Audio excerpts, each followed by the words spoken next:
और हमने रूटीन कर रखा है कि हम कोशिश कर रहे हैं कि कोई गांव ऐसा ना बचे जिसमें साफ सफाई ना हो। जिनको ट्रैक्टर की, ट्रॉली की, कोई टैंकर की ज़रूरत है हम वो देते हैं। आज की संख्या शायद 35-40 जितनी भी है, लेकिन इसके बाद भी हमारी कोशिश है कि मार्च 31 तक हम 200 के आसपास और तीनों जिलों में इसी प्रकार से आवश्यकता अनुसार वो ट्रैक्टर है, ट्रॉली है, साफ सफाई के लिए या कहीं टैंकर की वो देंगे। तो पहले ट्रैक्टर दे दिए, कोशिश है कि हमारी वहाँ टैंकर भी, ट्रॉली भी जाएँ। और हमने ये भी प्रार्थना करी है कि ट्रैक्टर केवल दिखाने के लिए नहीं, जो पंचायत ट्रैक्टर का यूज नहीं करता वो दूसरा गाँव को दे दे। मकसद है कि देश साफ सुथरा स्वच्छ कैसे हो। हमने विकसित भारत बनाना है 2047 तक, क्यों ना हम अपने गांव से शुरू करें। इसलिए आज का जो ये प्रोग्राम था, और ये प्रोग्राम कोई आज नहीं, ये धीरे धीरे होते रहते हैं। आज से 10 दिन पहले भी प्रोग्राम था, उससे पहले भी प्रोग्राम थे। यहाँ जरूरी नहीं है कि हम कई बार तो हम ट्रैक्टरों को सीधा भी भेज देते हैं पंचायतों को कि भाई अपना काम करो। जरूरी नहीं है कि फंक्शन के मार्फत से दें। हम तीनों जिलों में इसी प्रकार करते हैं। वहाँ के कुछ एक गाँव ऐसे थे जो कहीं ना कहीं अछूते थे, उनके लिए हमारी कोशिश है कि आगे उनको हम वो दें। इसी प्रकार हमारी नेक्स्ट जो योजना है वो रिहेबिलिटेशन के नाम से भी है। और रिहेबिलिटेट हम माइनिंग के उससे हो, कई जगह पैसा बहुत है जहाँ नीचे का पानी खत्म हो गया या कहीं ना कहीं वाटर बॉडी है नहीं, हमने वो वाटर बॉडी में पानी का कनेक्ट करना है, ड्रेन से करें, नहर से करें, और वहाँ भी आबादी हो। आपने कभी जोजू के पास रामणवास गांव ने तो इस बार विधानसभा का चुनाव का बाइकाट कर दिया कि हमारा नीचे का पानी खत्म हो चुका है। वो वोट नहीं डाले उन्होंने। इसलिए वहाँ पर रिहेबिलिटेशन के लिए हमारी कोशिश है कि उन गाँव में जहाँ इस प्रकार के माहौल पैदा हो गए। बहुत गांव ऐसे हैं जहाँ हमारे पास नहर का पानी भी नहीं है, नीचे का भी नहीं है, और पहाड़ की खुदाई की वजह से नीचे का पानी भी लोगों ने बहुत निकाल लिया। तो इन चीज़ों का भी हम पूरा ख्याल करेंगे कि आगे हम ऐसे ऐसे प्रोजेक्ट बनाएं। और सबसे ज़्यादा हम फिर करेंगे सेल्फ हेल्प ग्रुप की। सेल्फ हेल्प ग्रुप का प्रधानमंत्री जी का भी फोकस है कि परिवार की महिलाओं की ज़्यादा जिम्मेवारी है घर चलाने की। आजकल बहुत से परिवार तो ऐसे हैं जो उनके घर वाले हैं, कई जगह तो वो तो दारू तक पीते रहते हैं। बेचारी वो महिला बच्चों का पालन पोषण कैसे करे, उनके लिए भी हम उनके काम को और ज़्यादा बढ़ाने के लिए क्या मदद कर सकते हैं, उसके लिए भी हमने मध्य प्रदेश में एक टूर बनाया है। वहाँ देख के आते हैं कि वो कैसे उनको प्रमोशन कर रहे हैं। एक राजगढ़ पर लोकसभा क्षेत्र है।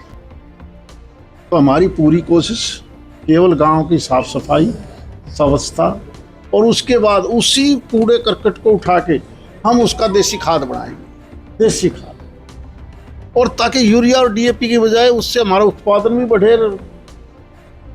सही चीज़। और प्रदेश सरकार ने भी लगभग ये कह दिया कि हम 1 लाख एकड़ में इस बार उन सभी किसानों को एक अच्छी मोटी रकम देंगे जो डीएपी यूरिया ना लेके न प्राकृतिक खेती पैदा करेगा। और प्राकृतिक के लिए जब हमने गांव में ट्रैक्टर ट्रॉली दे दी, सफाई के लिए कर्मचारी हैं, उसी को उठा के हमने खाद बनाना है। सामूहिक ज़मीन है वहाँ बना लें, किसी की व्यक्तिगत ज़मीन है वहाँ बना लें। तो इस प्रकार के ये प्रोग्राम आज किए गए हैं और ये एक लगातार चलती हुई प्रक्रिया है। आपने ये बजट भी देखा होगा इस बार का बजट लोभ लुभावना नहीं था। बजट को आप 3 प्रकार से देखिए कि पूरे 25 साल के लिए हमने इस देश को किधर लेके जाना है। विकसित देश बनाना है तो हमने इंफ्रास्ट्रक्चर के ऊपर जोर देना है, रेल का, सड़क का, हेल्थ का, एजुकेशन का। हमने इंफ्रा के ऊपर ध्यान देना है सबसे पहले। उसके बाद 5 साल में ये देश कैसा हो, उसके लिए बड़ा पैसा हेल्थ पर, एजुकेशन पर, बीमारी बढ़ रही है उनकी दवाइयों के ऊपर कंसेशन देना, उनके ऊपर टैक्स घटा देना, जो चीज़ें बाहर से आती हैं उनकी को सस्ती कर देना। ये सारी की सारी, या एमएसएमई के मार्फत छोटे उद्योग हैं इनको बढ़ाना। ये 5 साल के लिए हमने ये भी किया है। तीसरा होता है एक आम बजट, 1 साल का लेखा जोखा, किसने तनख्वाह देनी है, किसने खर्चा चलाना है, किसको पानी है। एग्रीकल्चर सेक्टर में जैसे 2 लाख करोड़ का आज भी खाद की सब्सिडी है, 1.5 लाख करोड़ के आसपास आपका एग्रीकल्चर का, फिर सिंचाई मंत्रालय का, ये जो अलग अलग जैसे पीने का पानी है उस पर भी 72,000 करोड़ रुपया और दिया है कि भाई जो जेजेएम की स्कीम है, जिन प्रदेशों में नहीं लागू हुई। यानी हर चीज़ के ऊपर सरकार का फोकस है, 1 साल में हमने ये करना है, 5 में ये करना है और 25 साल में 2047 तक विकसित देश बनाना है। इसलिए इस प्रकार का बजट तैयार करो। इन चीज़ों से कुछ नहीं मिलता लोभ लुभावने से, ये दे दिया, ये ले लिया, ये दे दिया, ये ले लिया।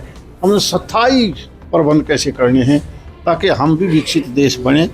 इस प्रकार का बजट भी आपने देखा होगा इस बार। नई ट्रेड डील जो हुई है उसको लेकर अभी सारे लिखित में आया नहीं है। अब जब तक सिग्नेचर होके उस व्यापार के दोनों देशों के सिग्नेचर नहीं होते, उससे पहले तो केवल सुनी सुनाई बात हुई। हाँ, इतना बड़ा देश को बड़ा फायदा मिला है कि जो ये व्यापारिक समझौता हुआ है उसकी वजह से जो टैरिफ हमारे ऊपर बहुत भारी बोझ था, वो अमेरिका ने कह दिया कि हम टैरिफ को 18% लेके आ रहे हैं। विपक्ष कह रहा है इससे किसान विपक्ष क्या करे, हम हो जाएगी।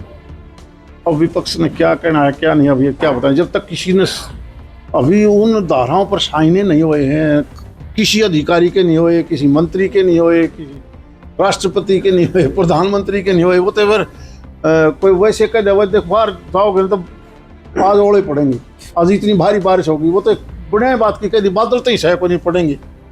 नहीं, जब तक कोई भी आपके पास परफॉर्मा नहीं आता सिग्नेचर होके, उससे पहले हम क्या कहेंगे। हाँ, इतना है कि देश की व्यवस्था दिखी है कि जो 25%, 40%, 50% था उसकी बजाय 18% पर अगर आते ही आपका सेंसेक्स एक से छलांग मार गया। दुनिया के सारे देश अब हिंदुस्तान से समझौता करना चाहते हैं कि हिंदुस्तान एक उभरती ताकत है, क्यों ना हम इससे व्यापार बढ़ाएं। संसद के बाहर राहुल गांधी का अभियानबाजी चल रही है। मैं तो सच्चाई तो यह है चाहे कोई भी क्यों होना हो, हम जब लोकसभा का अंदर का हाल और बाहर का हालात देखते हैं, इससे तो पंचायतों का भी भाईचारा बढ़िया है। चुने हुए आदमी जो लाखों लोग वोट लेके जाते हैं और वहाँ जाके केवल जिंदाबाद मुर्दाबाद पट्टी हटा के बरना के बैठ जाओ, मुझे लगता है ये देश के लिए अच्छा नहीं है। आपने बजट का जिक्र किया, कांग्रेस लगा था और ये कुछ भी नहीं दिया, ना हरियाणा को दिया ना लोगों को। बजट देश का होता है, प्रदेशों को 42% बजट का हिस्सा दिया जाता है, शायद उनको पता ही नहीं इस बार।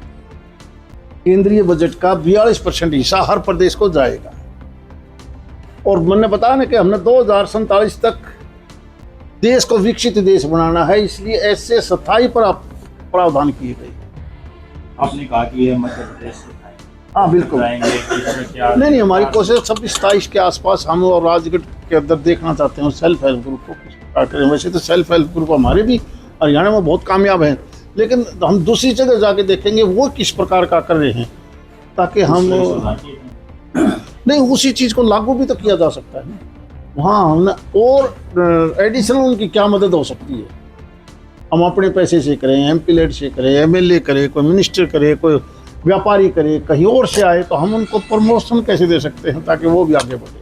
देशी खाद को लेकर जो आपने लोकसभा में आवाज उठाई, बिल्कुल, आज हरियाणा सरकार ने भी ये कह दिया कि हम जो भी प्राकृतिक खेती करेगा, जो डीएपी यूरिया की बजाय देशी खाद करेगा, उसको हम बहुत ज़्यादा पूरी मदद करेंगे, पूरी मदद। शायद 1 लाख एकड़ तक का टारगेट फिक्स किया है।